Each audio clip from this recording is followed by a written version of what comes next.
আসসালামু আলাইকুম, সবাই কেমন আছেন? আশা করি ভালোই আছেন। দেখেন, চিকেন রান্না করতেছি আর চিকেনের সাথে একটু লাউ দিছিলাম। লাউ দিয়ে চিকেন রান্না করি। তার কি সব রকমের মশলা যা যা লাগে সব দিয়ে কষাই, তারপরে চিকেনটা বসাই দিলাম আর সাথে একটু লাউও দিলাম। আপনারা কে কে লাউ দেন? আমি কিন্তু লাউ দিই, যে সময় পেঁপে থাকে পেঁপে দিই, মানে হাতের কাছে যা পাই। মিষ্টি কুমড়া পাইলে মিষ্টি কুমড়া দিই, জালি কুমড়া বলেন সেটা দিই, মানে আলু তো সবসময় দিই, কিন্তু যখন দেখি কোনো সবজি আছে, কফি থাকলে কফি দিই। আপনারা কি আমার মতো এরকম চিকেন রান্না করেন? আমার কাছে তো ভালোই লাগে, বাসার সবাই মাশাআল্লাহ খুব পছন্দ করে। তার কি চিকেনটা কষানো ভালো করে হোক।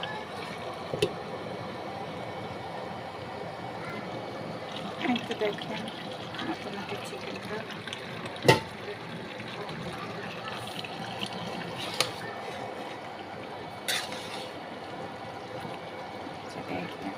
কষানো, একটু কষানো হোক, তারপরে আমি একদম পরিমাণ মতো পানিটা অ্যাড করবো।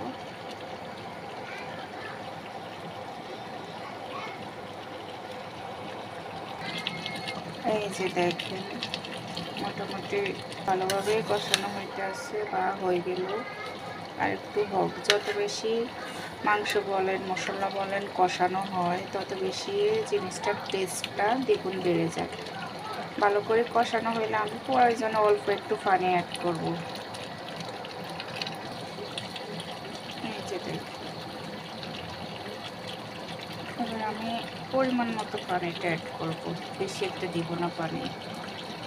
দেখেন যতটুকু আমি পানি দেওয়ার দিয়ে দিলাম, একটু হালকা মাখা করব। তারপরে আমি এখানে এখন ঢাকনাটা দিয়ে দিব।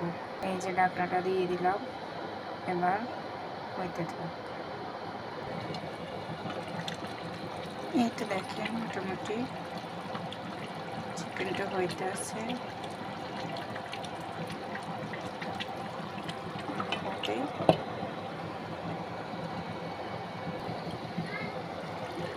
এই যে দেখেন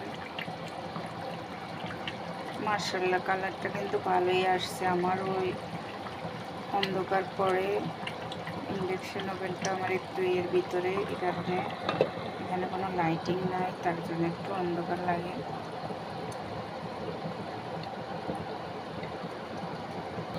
এই যে দেখেন মাশাআল্লাহ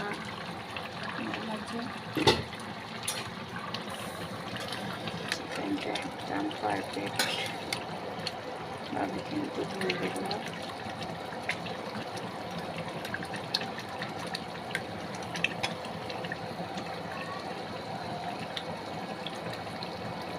এই তো দেখেন মাশাআল্লাহ আমার চিকেন রান্নাটা দেখেন আমি লাইটের আলোতে নিয়ে আসলাম আপনাদের সাথে শেয়ার করার জন্য, কারণ অন্ধকারে মনে হয়েছে যে আমি চিকেনে কিচ্ছু দিই নেই, কালারটা কেমন কালসা কালসা। আর এখন দেখেন ফাইনাল লুক। তো আর কি, আসলে রান্না একটা আর্ট, এক একজন এক এক রকম করে। আমার রান্নাটা হয়তো সবার থেকে বেশি খারাপ। যাক, আস্তে আস্তে সব ঠিক হয়ে যাবে। আপনারা সাথে থাকলে হবে, দোয়া করবেন। সবাই ভালো থাকবেন, সুস্থ থাকবেন। আর যদি ভালো লাগে প্লিজ সাবস্ক্রাইব করতে ভুলবেন না। আল্লাহ হাফেজ।